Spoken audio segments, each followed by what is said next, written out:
আমরা যেন কিছু নিয়ে যেতে পারি। আল্লাহ আমাদের এই তৌফিক দেন।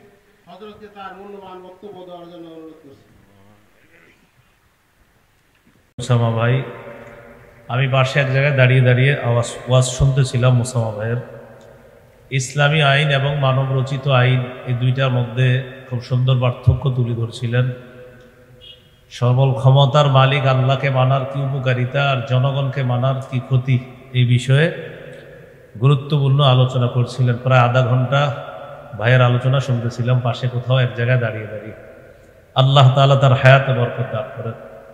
তার কথার মধ্যে আল্লাহ তাআলা আরো সৌন্দর্যতা এবং আমাদের জন্য তার এই দ্বীনি কথা যেইভাবে মানুষের মধ্যে সুন্দরভাবে ফুটিয়ে তোলার চেষ্টা করেন, ভবিষ্যতে যেন আরো সুন্দরভাবে ইসলামী আইন এবং মানব রচিত আইন এই বিষয়গুলো যেন আমাদেরকে আরো সুন্দরভাবে বুঝাতে পারে। আল্লাহ তৌফিক দান করেন। এই জন্য বলেন, এজন্য আমাদের দেশে কিয়ামতের আগে আর যেন কোনো নারী শাসক না হয়, এই দোয়া আল্লাহর কাছে করব। কি শাসক না হয়? কিসের আগে? আর সবাই বলেন কিসের আগে? আরো জোরে বলেন। এই মুহূর্তে মন থেকে দোয়া করি, বলেন আল্লাহ কিয়ামতের আগে এই গজব আর চাপায়া দিয়েন না। আমাদের দেশে নারী শাসক নামক গজব আর চাপায়া দিয়েন না। এই দোয়া করতে হবে। রাসূলুল্লাহ সাল্লাল্লাহু আলাইহি সাল্লাম বলেছেন, বুখারীর বর্ণনা, লা ইউফলিহা কওমুন ওয়াল্লাহু আমরাহুম ইমরাআ, ওই জাতি কিছুতেই সফল হবে না যে জাতি তাদের নেতৃত্বে কোনো নারীকে বসায়। এরপরেও যদি আপনাদের কারো মনে এই মুহূর্তে আসে, হুজুর এটা আপনি কেমন বললেন, আমরা তো আবারও নারী চাই, সমস্যা নাই, একটা পোস্টার বানাইবেন, লিখবেন আগামীতে আবারও নারী শাসক চাই, বলদের মতো সারা জীবন হতভাগা থাকতে চাই, এভাবে একটা পোস্টার বানান, সমস্যা নাই, আপনি বানান যে আগামীতে আবারও নারী শাসক চাই, কেননা আমি সম্মানিত বলদের মতো সারা জীবন হতভাগা থাকতে চাই, লিখবেন আপনি। আপনি কি কিছু বলবেন? লজ্জা শরম থাকলে অন্তত এই জাতীয় নিয়তার করেন না। যদি লজ্জা শরম থাকে, আর যদি বলেন না আমি নির্লজ্জ, তো আপনি লেখেন, যদি বললাম লিখবেন যে নির্লজ্জের মতো আবারও নারী শাসক চাইলে লিখবেন। রাষ্ট্রে ইসলাম কায়েম করা এজন্য চেষ্টা করতে হবে, এজন্য আল্লাহর কাছে দোয়া করা, আল্লাহ আমাদের দেশে একজন আদর্শ ন্যায়পরায়ণ পুরুষ শাসক দিয়ে করা যাবে নি। এই দোয়াটা ইনশাআল্লাহ আল্লাহ কবুল করেন। নবীর রাজনৈতিক ব্যবস্থার নাম হলো খেলাফত। শব্দটা শুনলে যদি অনেকে কষ্ট পাবেন কেন? এগুলো এমনভাবে শব্দগুলোকে পচানো হয়েছে।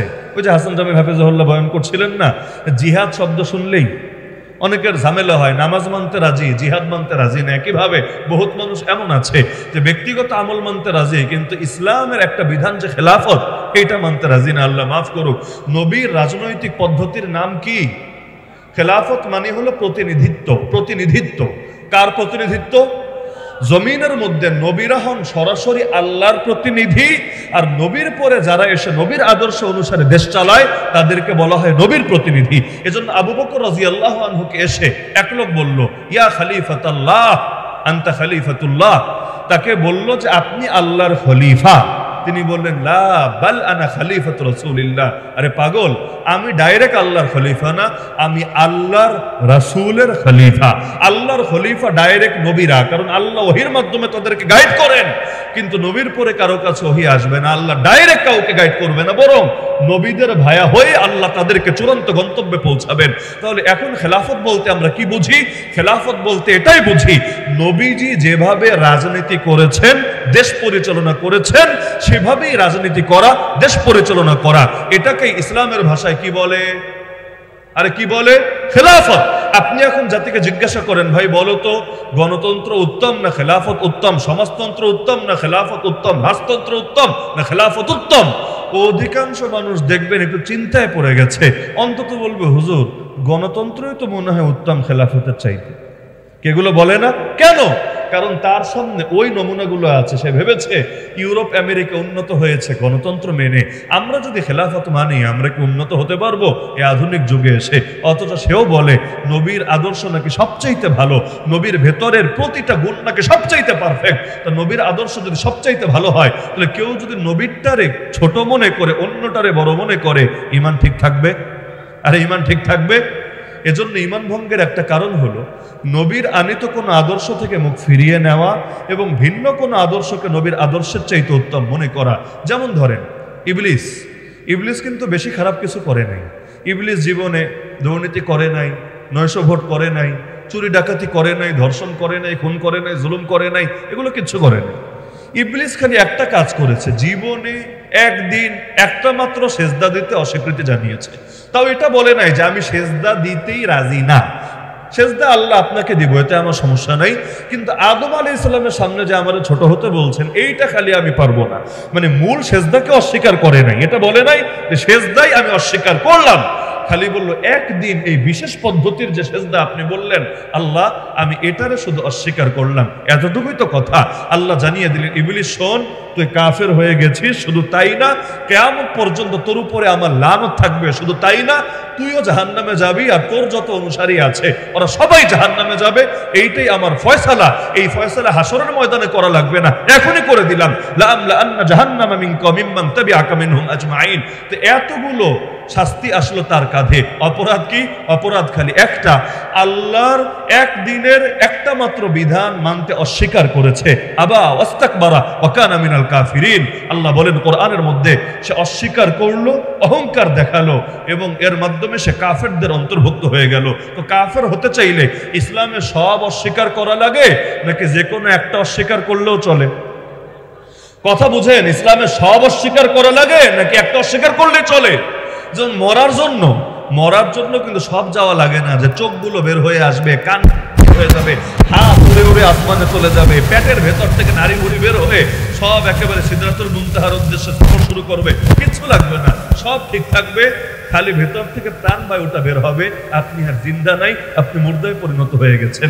ইসলাম গ্রহণ করতে সব মানা লাগে, কিন্তু ইসলাম থেকে বের হতে সব অস্বীকার করা লাগে না, যে কোনো একটা অস্বীকার করলেও চলে। যেমন ধরেন একজন নারী, ধরেন 5 ওয়াক্তের পাক্কা নামাজি, সব ঠিক আছে, খালি ওই যে আমার আগে হাসান জামিল হাফিজাহুল্লাহ আলোচনা করছিলেন না, ইসলামের উত্তরাধিকারের বিধানটা খালি মানে না, এটারে তার কাছে বৈষম্য লাগে, বৈষম্য আছে না এমন নারী?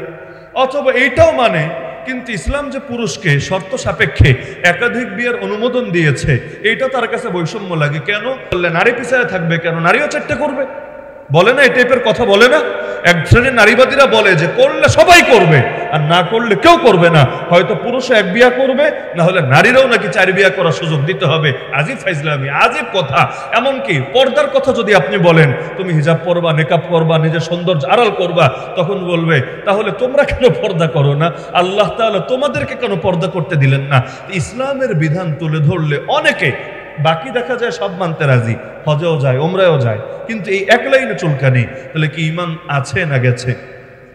যেমন ধরেন স্বাধীনতার কত বছর হয়ে গেল, বাংলাদেশের সংবিধানে এখনো লেখা, যে সংবিধান এখনো বাতিল হয় নাই, আগামী দিনে হয়তো হবে, এখনো বাতিল হয় নাই, সংবিধানে লেখা আছে সকল ক্ষমতার মালিক, কি লেখা আছে জানেন না? জনগণ।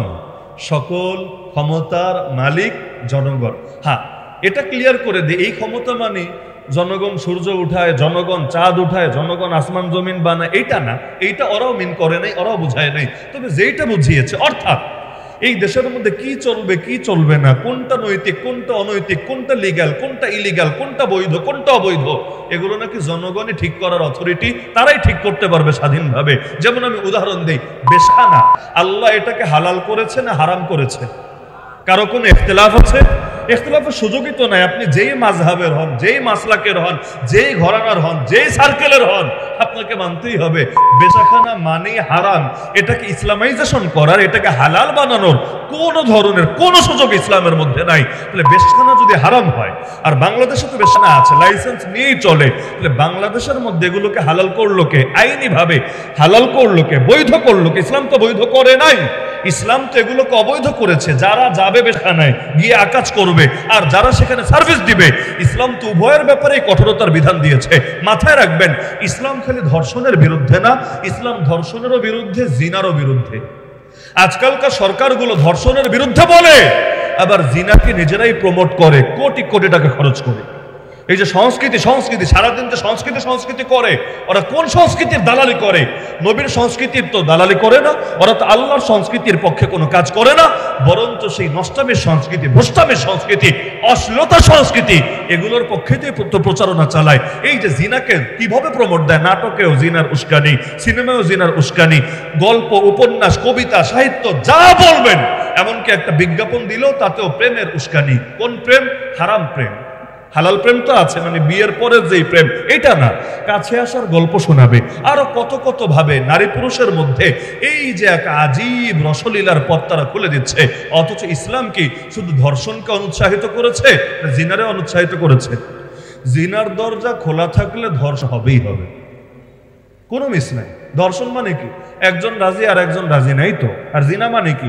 দুইজনই রাজি আছে, লিভ টুগেদার নাম দিয়েছে ওরা, দুইজন রাজি নাম হইল জিনা, আর একজন রাজি আর একজন রাজি না নাম হইল ধর্ষণ। মজার ব্যাপার দেখেন, আজকাল কোর্টে গেলে এমন শত শত না হাজার হাজার মামলা পাবেন বিয়ের প্রলোভনে ধর্ষণ, আছে না? এটা আবার কোন হালুয়া? বিয়ের প্রলোভনে ধর্ষণ, এটা কি জিনিস? মানে হইল এতকাল দুইজনই রাজি ছিল, দুইজনের সম্মতিতেই খাট কাঁপিয়েছিল, কিন্তু এখন একজনের মনে হয়েছে না রে আমারে সে আসলে ঠকিয়েছে, প্রতারণা করেছে, ব্যাস এটা ধর্ষণ হয়ে গেছে। এতদিন ধর্ষণ ছিল না, এতদিন ধর্ষণ ছিল না, এমনকি বিয়া কইরা নিলেও এটার ধর্ষণ বলতো না, কিন্তু বিয়েটা খালি করলো না, হয়ে গেল ধর্ষণ। মানে কি? মানে কি? জিনার দরজা খোলা থাকলে ধর্ষণের দরজা খোলা থাকবেই থাকবে, কেউ পারবে না ধর্ষণের দরজা বন্ধ করতে। আপনি দরজা খুলে রাখবেন আর বলবেন চোর আসবে না, আসতে দেওয়া যাবে না। আরে ভাই, এটা সম্ভবই না। আপনি মসজিদে গিয়েছেন, জুতো সামলান, কিন্তু জুতো রেখে দিবেন জুতার জায়গায়, স্বাভাবিকভাবে আপনি বাইরে জুতো ফেলে দিয়ে নামাজ পড়তে ঢুকবেন, বলবেন খবরদার কোনো চোর যাতে না ধরে। তো চোররা সুযোগ করে দিলে চোর তো নিবেই, এই দায় শুধু চোরের না, এই দায় আপনার।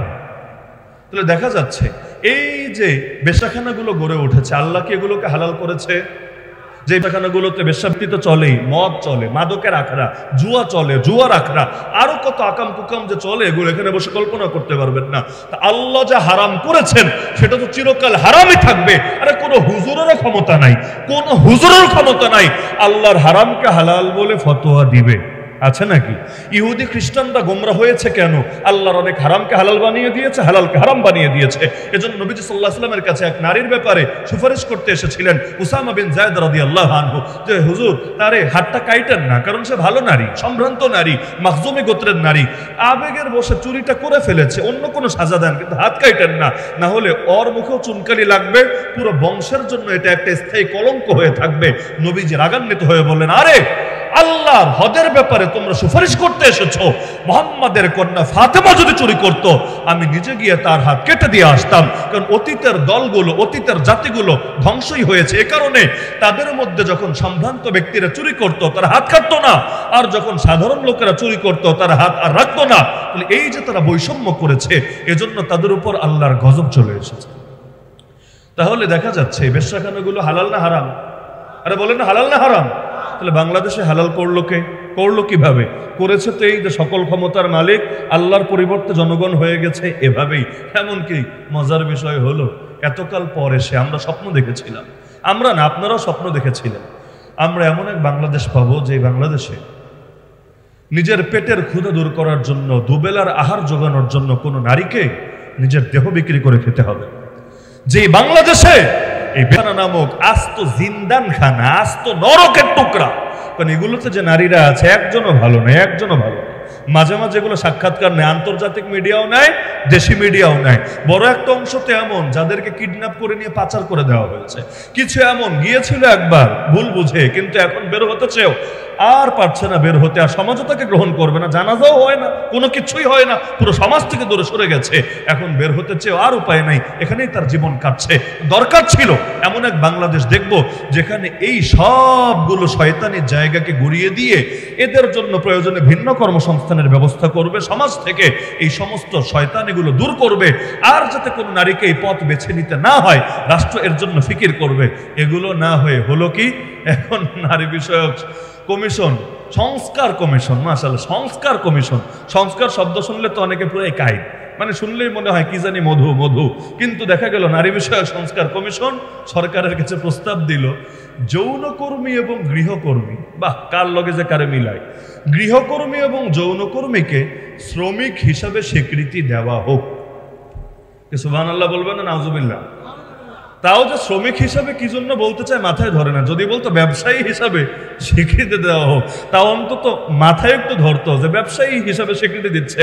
এখন যদি ব্যবসায়ীর সাথে অন্য কোনো শব্দ যোগ করতে চায়, আমরা ব্যবসায়ী পণ্য ব্যবসায়ী, এটা ওদের এখতিয়ার। কিন্তু ব্যবসায়ী তো সম্মানজনক শব্দ শ্রমিকের চাইতে, কিন্তু শ্রমিক হিসাবে স্বীকৃতি দেওয়ার অধিকার তারা চেয়েছে। আজীব ব্যাপার। আমার সন্দেহ লাগে, আমি জানি না, তবে আমার সন্দেহ লাগে ওই কমিশনের ভেতরেও এই ক্যাটাগরির মহিলা আছে কিনা আল্লাহ ভালো জানে। কারণ স্বাভাবিক ব্যাপার এটা, আপনি যদি কোনো হুজুরকে কোনো কমিশনে নিয়ে ঢুকান, কোনো সংস্কার কমিশনে কোনো হুজুরকে ঢুকান, ওই হুজুর কোনো চিপায়ে চাপায়ে হলো এই কথাটা ঢুকাবে ইসলামের পক্ষে আইন করো, ইসলাম বিরোধী আইন বন্ধ করো। মানে হুজুররা ইসলামী স্বার্থকে যে কোনো ভাবে বলবেই বলবে, এটাকে লিখবেই লিখবে। এটা থেকে আপনি কোনো হুজুরকে থামায় রাখতে পারবেন না। তো এত কিছু থাকতে এই জিনিসে তাদের নজর পড়লো এবং শ্রমিক হিসাবে স্বীকৃতি দেওয়া মানে বুঝেন অপরাধকে নর্মালাইজ করা এবং সমাজের মধ্যে এটাকে একটা অপরাধটাকেই স্বাভাবিকতার রূপ দেওয়া। ওই বিদেশে যেমন ফ্রিসে ফলে, এই দেশেও এই ফ্রিসের দেশে পরিণত করে আল্লাহর গজব যেটা আরো পরে আসার কথা ছিল এটারও কিভাবে দ্রুত আনা যায়, এটার জন্য সকলে মিলে তদবির করতে থাকা।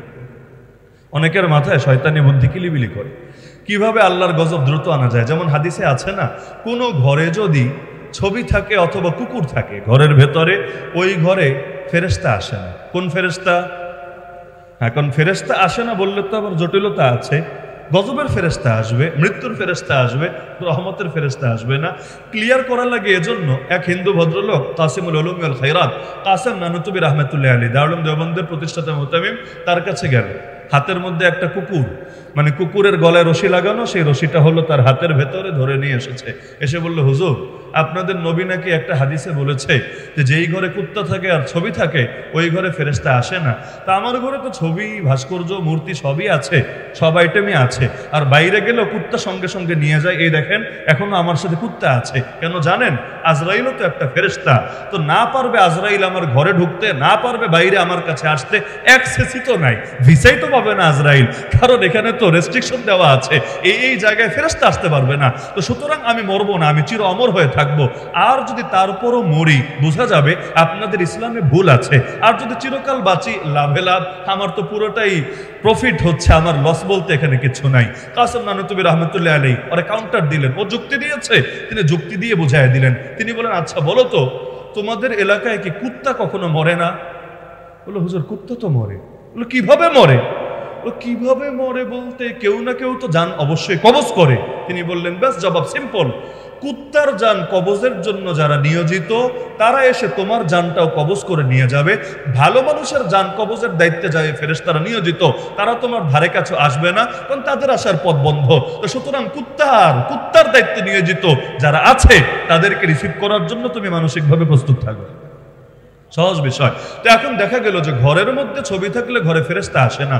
তো এখন পুরো দেশটা যদি ছবি দিয়ে, ভাস্কর্য দিয়ে ভরায় দেওয়া যায়, অমুকের আব্বার ভাস্কর্য, তমুকের শালার ভাস্কর্য, তমুকের দুলাভাইয়ের ভাস্কর্য, এভাবে যদি পুরো দেশটা ভাস্কর্য দিয়ে ভরে দেওয়া যায়, ফেরেশতা কোন দিক দিয়ে আসবে? ফেরেশতা তোমরা সিলেট দিয়েও ঢুকতে পারবা না, চিটাগাং দিয়েও ঢুকতে পারবা না, উত্তরবঙ্গ, দক্ষিণবঙ্গ, কোনো সাইড দিয়ে, বঙ্গোপসাগর দিয়ে আসলেও রাস্তা বন্ধ, মিয়ানমারের সাইড দিয়ে আসলেও বন্ধ, ইন্ডিয়া দিয়ে আসলেও তেমনি বন্ধ, কোনো দিক থেকে তোমাদেরকে ঢুকতে দিব না। হ্যাঁ, রহমতেরটা আসবে না, তবে গজবেরটা আসবে।